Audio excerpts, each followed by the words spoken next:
Assalamualaikum warahmatullahi wabarakatuh. Salam rakyat cerdas.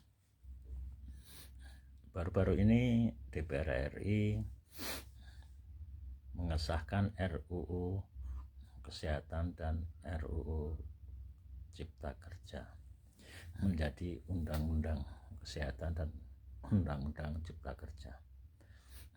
Jelas-jelas dua RUU ini ditolak oleh rakyat, tapi dipaksakan juga. DPR RI itu memang dablek dan tuli, nggak mau mendengar aspirasi rakyat.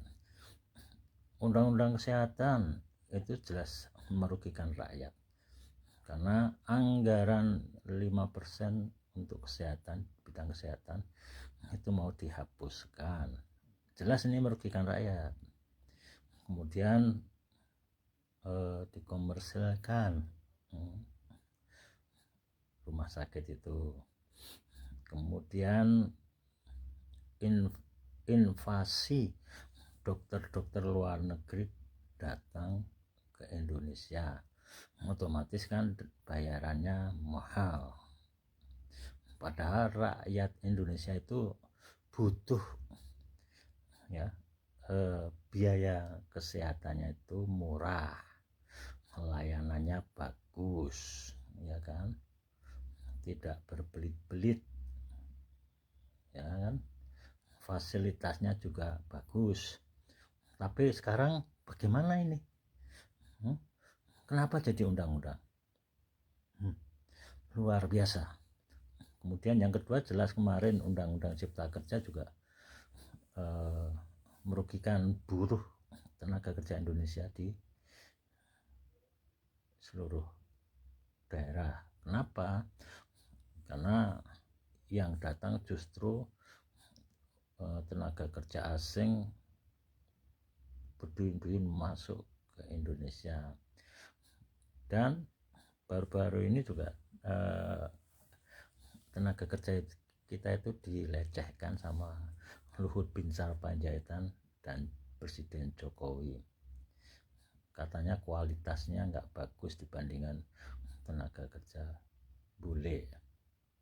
Kan menghina kali. Kalau penguasanya aja ngomong begitu, ngapain jadi penguasa? Jadilah menteri dan presiden di Cina sana, jangan di Indonesia. Pejabat kok bukannya peduli rakyat, aneh. Ini saya kritik keras dengan kebijakan-kebijakan seperti itu. Komentarnya juga menyakitkan hati rakyat. Kupingnya pedes kalau lihat ada pernyataan dari Menteri Luhut Binsar Panjaitan dan juga Presiden Jokowi itu. Silakan para buzzer membela mati-matian buzzernya Presiden Jokowi dan buzzer-buzzernya yang lain yang selalu memuji keberhasilan rezim ini. Bohong. Justru kita itu dikhianati oleh para buzzer.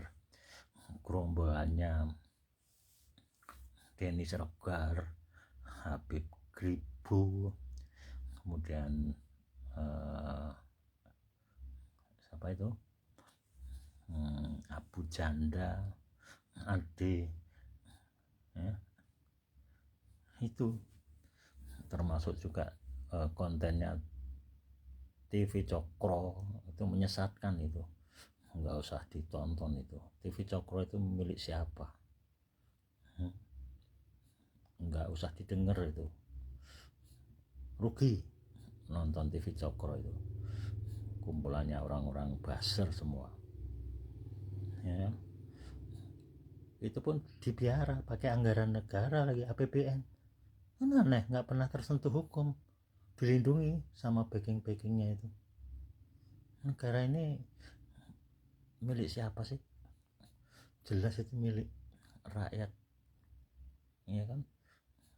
Tapi justru pejabatnya nggak amanah, dia sewenang-wenang, ya kan? Cobalah nanti kalau pemilu jangan memilih presiden petugas partai yang jadikan jongos, ya baik jongos dari cukong asing atau cukong dalam negeri, konglomerat yang bermodal besar, ya, yang membiayai kampanye capres PDIP, bagi-bagi uang, bagi-bagi sembako. Kenapa? Duitnya yang dipakai itu ada duit dari hasil utang plus duit dari jual aset negara, tambang macam-macam, lahan, kayu, dan terakhir ini menjual pasir laut ke Singapura. Duitnya tuh nggak bisa dipertanggungjawabkan, masuk mengalir kemana saja. Ya, ujung-ujungnya ada dugaan juga ini korupsi BTS, proyek-proyek yang mangkrak, fiktif, yang merugikan keuangan negara. Kenapa nggak diproses hukum? Inilah Indonesia itu kalau masih menjabat aktif nggak berani nangkep, meskipun ada bukti dan fakta korupsi, tapi didiamkan aja, dibiarkan. Kenapa? Aparat penegak hukumnya itu nggak punya nyali, kayak sapi ompong. Ketika berhadapan dengan pejabat yang korup, mereka masuk angin. Ya biasalah, pejabat kita seperti itu, mulai dari kejaksaan, KPK, MA, MK, PT UN, sama saja, beda-beda tipis gitu. Assalamualaikum warahmatullahi wabarakatuh.